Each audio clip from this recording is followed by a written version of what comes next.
Pernahkah Anda mengalami situasi di mana sulit untuk mengasihi seseorang? Bagaimana Anda mengatasinya? Oke. Thank you pertanyaannya, Hani. Ya. Shalom, nama saya Vivi. Malam ini kita lagi core di tempatnya core FP atau Ferdinand. Jadi, karena temanya kasih ya, tentang hati yang dingin tadi ya, judulnya.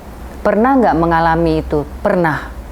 Itu udah lama banget, pernah. Dan kayak kepahitan gitu, jadi saking pahitnya jadi mati rasa gitu. Mati rasa, jadi kayak mati rasa, terus tapi hidupnya nggak bagus kayak gitu. Sayanya yang nggak bagus, penuh nggak bisa ngampunin kayaknya gitu kan. Tapi setiap minggu saya ke gereja, ya kan. Setiap minggu dengar firman kita amin amin gitu, baca firman amin amin. Sampai suatu hari, karena besarnya kasih Tuhan kepada saya, diingatkanlah lewat Roh Kudus. Kamu baca ayat. Teman-teman mungkin tahu ayat ini. Bahwa kebenaran firman itu yang akan membebaskan kita. Pada saat saya tahu akan firman yang saya baca, yaitu Tuhan itu sendiri, kasih itu sendiri, itu membebaskan saya. Gimana caranya? Iya, lewat macam-macam. Bagaimana kamu harus mengampuni orang? Muridnya bertanya pada Tuhan. Tuhan bilang berapa kali? Iya. Itu never ending gitu kan, sampai nggak masuk akal kan, tapi itu yang Tuhan mau. Terus ada lagi perumpamaan bagaimana orang yang sudah dibebaskan hutangnya sama Tuhan, sama tuannya, terus dia udah bebas dong, nggak usah bayar hutang lagi. Begitu dia keluar, ada orang yang berhutang pada dia tagih nih, nggak bisa, orang itu bilang nggak ada duit, nggak bisa tagih dan kayak dihukum gitu. Marah tuan yang pertama tadi, saya aja baik sama kamu, kok kamu sama orang lain begitu? Sama, saya juga merasa begitu. Saya aja yang sampah gitu, tapi Tuhan rela mati buat saya. Sebelum saya kenal dia sekalipun, tapi dia udah rela mati buat saya. Terus hari ini, kalau saya masih siapa saya gitu loh, kok saya berani-beraninya tanda kutip, kok saya tanda kutip nggak tahu diri gitu, kok saya bisa kayak nggak mau melepaskan pengampunan, nggak mau melembutkan hati saya. Alangkah nggak pantasnya saya gitu. Di situ firman itu terus menemplak saya, dan itu sehingga menyadarkan saya nggak boleh. Jadi setiap kali saya mau melangkah berdamai dengan hal itu, Tuhan tolong. Setiap kali gini, Roh Kudus tolong, mampukan. Dan hingga sampai hari ini semua udah cair. Dan saya bisa hidup berdamai banget dengan kejadian masa lalu itu. Demikian sharing saya. Thank you ya. Semoga menjadi berkat. Shalom, nama saya Ahun. Kebetulan kami lagi visit di Call FP Ferdinand. Ya, ngomong mengenai kasih yang dingin ya. Kalau di sini saya mendapat satu pelajaran bahwa kasih itu kita benar-benar, siapa sih kita? Tuhan aja mau mengasihi kita. Minggu kemarin kan kita belajar kasih itu sama dengan Allah. Allah itu adalah kasih. Jadi karena kasih Allah lebih besar pada kita, jadi kita tuh harus melepaskan pengampunan. Itu juga suatu kepahitan bagi saya. Pada tahun 2016, saya cerita ini akan berulang dan berulang terus itu dalam hidup saya. Tahun 2016 ada kejadian saat suami saya terkena stroke, dan hari itu suatu beban bagi saya. Kalau saya mau cerita, mungkin saya bisa tinggalin suami saya, karena dalam tanda kutip selama kita berkeluarga ada kejadian-kejadian yang tidak enak, dan pada saat itu dia terkena stroke waktu itu, tapi Tuhan jamah lewat, kita lagi di IGD, jadi ada anak seumuran pantaran anak saya, dia nanya, tante kenapa sih, kayaknya sedih banget kayaknya gitu. "Tante, siapa yang sakit?" Saya bilang, "Suami yang sakit." "Tante, saya kayaknya lihat tante harus melepaskan pengampunan." Jadi malam itu sebenarnya kita udah punya rencana, kita mau berdoa di tempat Bu Vivi. Karena saya punya acara di kantor, makanya saya nggak sempat. Akhirnya ya kita tengah malam, jam 12 malam, masih di dalam ruangan IGD penunggu itu, kita bergandengan tangan, kita berdoa. Sampai saya bilang, "Tuhan, ampuni aku mau, Tuhan tolong aku." Karena saya tahu sebelum kejadian itu ada hal-hal yang ajaib yang Tuhan kerjakan dalam hidup saya. Semua yang nggak mungkin jadi mungkin. Makanya sampai saat ini saya selalu cerita, saya bilang, Tuhan, pertolongan Tuhan itu baik-baik banget. Karena Dia selalu mengasihi kita. Jadi teman-teman, arti kasih dalam saya ini, saya artikan bahwa kita tuh harus melepaskan pengampunan pada orang yang telah menyakiti kita. Itu aja sih dari saya. Oke. Halo, saya Amnesia. Saya sudah 2 kali ikut KOR di sini. Caranya memang saya pernah sulit mengasihi orang karena orang ini pernah menyakiti saya banget ya. Namanya kita manusia, ada gimana ya, mau memaafkannya aja kadang-kadang sulit gitu.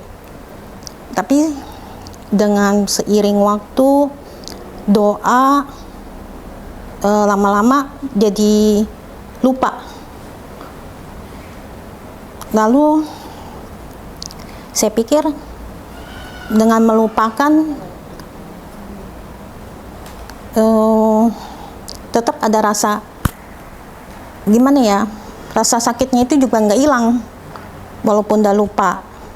Nah, saya pikir, saya dengan berdoa ke gereja kayaknya masih kurang deh. Saya pernah satu hari saya cari-cari KOR di aplikasi, ada yang di Medit, di mana saya pernah bilang, Tuhan, saya pengen coba makin punya kasih ya, sharing atau gimana ya gitu. Saya pernah minta, Tuhan, coba kalau ada KOR di Westmark. Satu hari Tuhan jawab. Tiba-tiba ada KOR di Westmark gitu. Saya nggak usah jauh-jauh. Mungkin dengan adanya seperti ini kan, mungkin kasih saya lebih banyak ya, bisa lebih besar, mengampuni orang. Dah, gitu aja sih. Shalom, selamat malam. Nama saya Yuyun. Topik bahasan untuk malam ini, pernahkah Anda mengalami situasi di mana sulit untuk mengasihi seseorang? Bagaimana Anda mengatasinya? Dalam masalah ini saya pernah sampai terpuruk malah. Di 2014 itu peristiwa yang mungkin nggak bisa saya lupakan sepanjang hidup. Hidup saya dari kecil aman-aman saja, lurus-lurus saja. Semuanya tidak ada, maksud saya tidak ada pasang surut di hidup saya. Di 2014 Tuhan kasih teguran kepada saya. Anak saya yang paling saya sayangin sempat hilang di 2014. Hilang dalam arti seperti dicuci otak begitu ya. Saat itu kondisi saya sampai down sekali, sampai saya nyaris gila gitu. Nah, dia sempat hilang selama 1 tahun. Anak itu anak yang manis, anak yang nurut kepada orang tua. Nah, saya juga sempat protes nih sama Tuhan. Tuhan, kenapa sih kasih saya masalah begini? Saya kan nggak pernah, istilahnya saya besarin anak itu dengan baik, dengan penuh kasih sayang. Kok Tuhan kasih cobaan seperti ini? Dari situ saya sempat marah.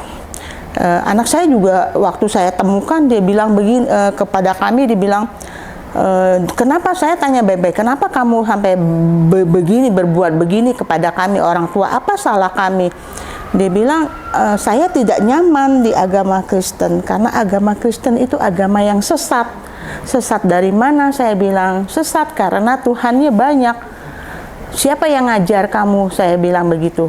Dia bilang ada, oknumnya ada gitu, perkumpulan. Dari situ kita sempat protes, kita putus hubungan sama dia. Papanya tidak mengakui dia sebagai anak, segala macam ya. Maksudnya dikeluarkan dalam susunan keluarga. Tapi berjalannya waktu, kita kan manusia di dalam hati tuh penuh dendam ya. Tapi waktu Tuhan itu bukan waktu kita. Tuhan akan balik semua dari amarah yang kita punya, yang dendam, yang segala macam, yang tidak mengakui dia. Tuhan kasih suatu hari, Tuhan kasih semacam teguran begitu. Aku aja bisa ngampunin kamu, mas, kenapa kamu sebagai orang tua nggak ngampunin? Nah, dari situ saya mencoba membuka hati mengampunin, dan tidak lama kasih itu benar-benar ada, anak itu kembali. Dengan yang tidak sangka-sangka, dia telepon, "Mama apa kabar?"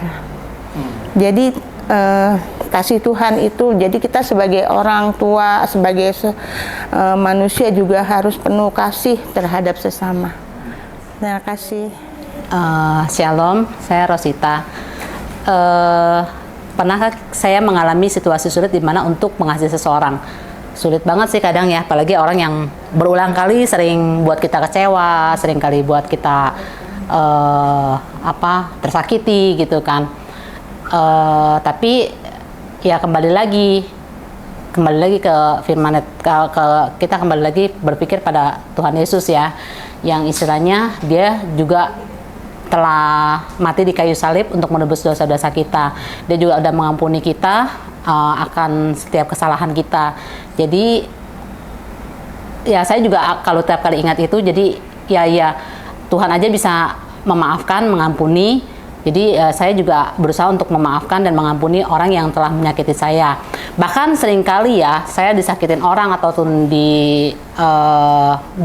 dikecewakan orang, saya yang lebih ngomong duluan gitu, maafin gue ya kalau gue ada salah, maafin.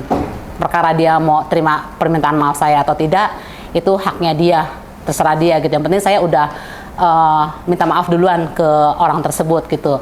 Ya walaupun saya berusaha untuk mengampuni orang tersebut, walaupun jatuh bangun gitu, istilahnya berat gitu jalaninnya, tapi saya pikir ya kita hidup di dunia, kita nggak tahu kapan kita dipanggil pulang. Jadi kalau ada kesempatan kita untuk meminta maaf kepada seseorang, ya saya minta maaf walaupun dengan bersusah payah dan bawa dalam doa.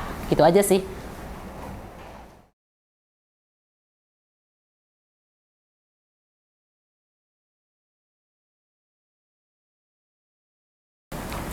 Oke, hai Shalom, saya Agnes. Saya baru join di KOR di hari Valentine hari ini. Salam kenal ya. Tadi apa tentang bagaimana? Anda menjadi saluran Oh, oke. Kalau buat saya sih cara kita untuk jadi saluran kasih dari Tuhan buat sekitar kita, saya dengan ngasih waktu saya ke orang lain, mau temen atau siapa aja, saya kasih waktu. Jadi yang selama ini saya lakukan, misalnya bisa tiba-tiba kayak Tuhan kirim temen yang udah lama banget gak kontak, tahu-tahu kayak kontak mau curhat gitu, ada aja gitu. Jadi mungkin saya sendiri juga kayak tiap kali denger curhat itu capek juga ya, kita denger orang lain keluh kesah segala macam. Cuman kalau saya pikir-pikir, oh itu cara Tuhan untuk ajarin saya, oh kamu sabar, dengerin. Mereka didengerin aja juga bisa udah lega gitu. Jadi kalau bagi saya ya kayak gitu, saya kasih waktu saya, ngasih waktu, jadi mereka juga nyaman dengerinnya. Saya nyaman, saya dengerin mereka, mereka nyaman untuk cerita. Dengan mereka bisa terbuka, saya bisa pelan-pelan untuk sharing ke mereka. Oh, kalau saya selipin ini firman Tuhan, yang ini mungkin masalah kamu yang seperti ini sekarang berat, cuman kamu, kalau kita cuman bilang sabar-sabar aja, mungkin dia udah sering denger, oh sabar gitu kan. Cuman kalau kita bilang, kalau kamu sekarang mungkin berat yang kamu hadapin, tapi kamu jalani ini dengan tulus, kamu terima aja. Jadi kamu jalani ini, kamu bersabar karena Tuhan udah lebih dulu sabar sama kamu, udah lebih dulu nggak pernah nyerah Tuhan sama kamu. Jadi kamu bisa lebih tulus juga jalani, kayak gitu. Thank you.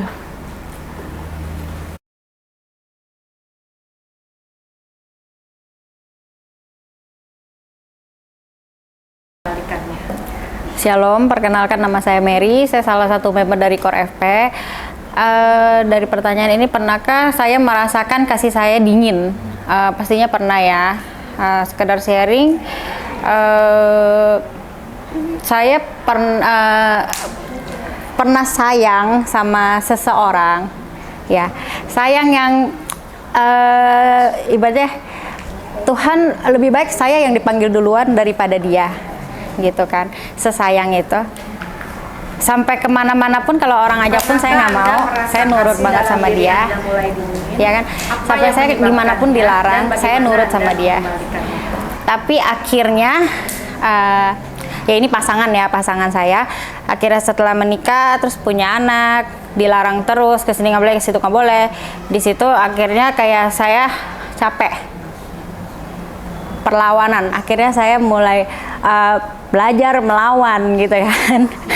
Ya, ternyata di saat saya melawan, kondisi bukannya semakin membaik, malah semakin memburuk.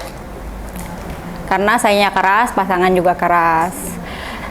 Sampai di titik benar-benar sudah lelah, kasih itu udah nggak ada, cinta itu udah nggak ada, gitu. Sampai yang tadinya saya bilang, Tuhan jangan ambil dia dulu, malah Tuhan ambil aja dia dulu, Tuhan nggak apa-apa, gitu kan. Ya sampai di titik capek banget, gitu kan. Tapi bagaimana saya memulihkan lagi? Pernah ada di satu titik juga. Itu saya udah sempat kayak pisah, gitu kan, sampai pisah rumah, gitu. Tapi Tuhan tuh apa ya? Selalu apa ya, gimana ya, di saat saya udah nggak mampu, Tuhan, saya udah nggak mampu, saya mau hidup damai aja, saya mau lepasin aja Tuhan, ya kan. Tapi Tuhan ternyata apa kehendak kita itu bukan kehendak Tuhan, gitu. Ternyata apa yang kita kehendaki, ternyata jalan Tuhan tuh beda, gitu. Saya ya bisa sadarnya itu ya dari firman Tuhan. Kadang dia bisa lewat dari Instagram, dari sosmed, kadang juga dari teman-teman core, ya kan, dari sekedar sharing-sharingnya bisa mengingati kita, gitu kan. Dari situ saya belajar, oh iya, ternyata kalau kita mau mengubah seseorang itu nggak bisa. Yang harus kita ubah itu diri kita. Gimana caranya kita mengubah diri kita? Yaitu kembali lagi berserah aja sama Tuhan, sering-sering baca firman, sering-sering berdoa, ya kan, pasti ada jalannya, gitu aja. Udah gitu, yang satu hal yang saya dapat itu, kita itu tidak bisa berharap sama manusia, karena manusia itu bisa berubah, ya kan, manusia itu bisa mengecewakan, tapi Tuhan yang nggak pernah mengecewakan. Dari situ kasihnya kasih mula-mula kayak mulai pulih. Ternyata di saat saya juga mulai egonya diturunin, kita bisa lagi mulai jalan sampai sekarang, gitu. Terima kasih. Sudah pasti pernah kasih saya itu menjadi dingin, hambar, dan kayak seperti kepahitan gitu. Tapi saya belajar mengampuni. Tapi setiap saya ada kepahitan, setiap ada kekecewaan, setiap ada putus asa, saya kembali kepada ingat pengorbanan Tuhan. Karena yang membuat kasih itu ada itu karena pengorbanan Tuhan. Saya kayak, siapa kita manusia yang bisa membenci orang, bisa dendam, sedangkan Tuhan itu mengampuni dia, gitu, sekalipun dia berdosa. Makanya saya selalu tanamkan di diri saya itu, supaya saya bisa mengasihi itu, saya selalu menerapkan dibutuhkan kerendahan hati untuk mengampuni dan melupakan, sehingga saya selalu memiliki kasih yang selalu ada di dalam hati saya. Ya.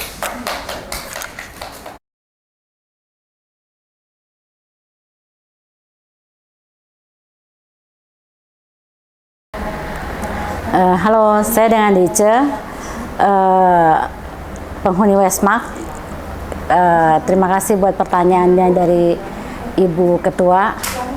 Dalam kehidupan saya sehari-hari, Tuhan tidak pernah meninggalkan saya. Kasih Tuhan selalu menyertai saya dalam kehidupan saya setiap hari. Dan saya yakin setiap apa yang kita lakukan, kalau Tuhan semua pekerjaan yang kita lakukan, Tuhan turut campur dalam pekerjaan kita. Tuhan selalu menyertai kita. Tuhan tidak akan pernah meninggalkan kita. Dan dalam mungkin boleh saya bersaksi sedikit. Kebetulan saya ada pekerjaan yang saya lakukan itu. Kadangkala saya suka berpikir, Tuhan, apakah saya bisa mendapatkan pekerjaan ini gitu ya. Jadi setiap apa yang saya akan lakukan, misalnya saya melakukan tender project, sebelum saya masuk ke project itu saya selalu berkata, Tuhan, apapun yang Tuhan berikan ke saya pasti yang terbaik buat saya. Jadi Tuhan selalu memberikan yang terbaik buat saya. Itu sih. Sekian, terima kasih.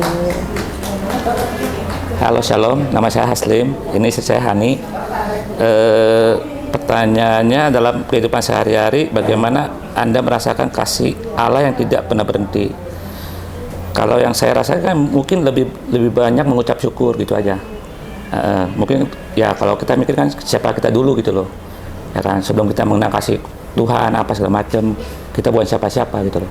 Cuman dengan kita lebih mengenal kasih karunia Tuhan, nah kita merasa mungkin lebih berharga di mata Tuhan gitu aja.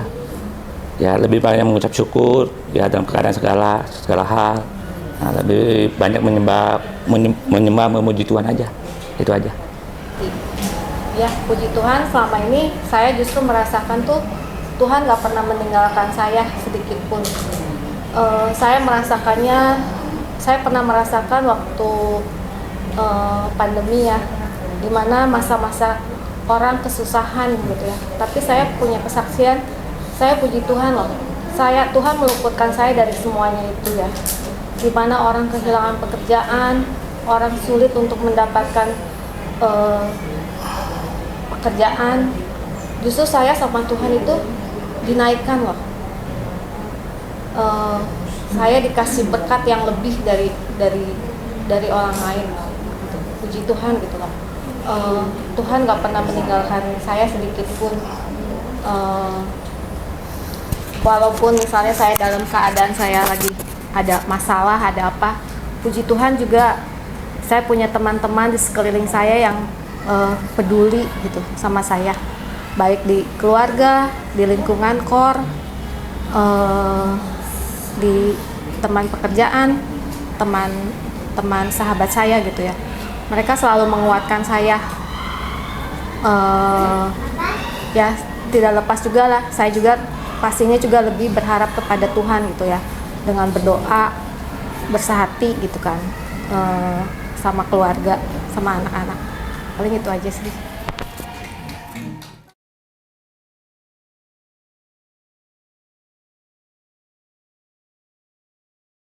Oke, shalom, nama saya Ferdinand Pardede, kebetulan saya core leader di core EP ini. Dalam situasi saat ini, untuk menjaga kasih supaya kita tetap hangat, yang pertama adalah kita berkumpul atau kita mengikuti komunitas yang benar. Kebetulan di NDC ada satu komunitas namanya Core. Core adalah NDC dan Core itu merupakan komunitas rohani.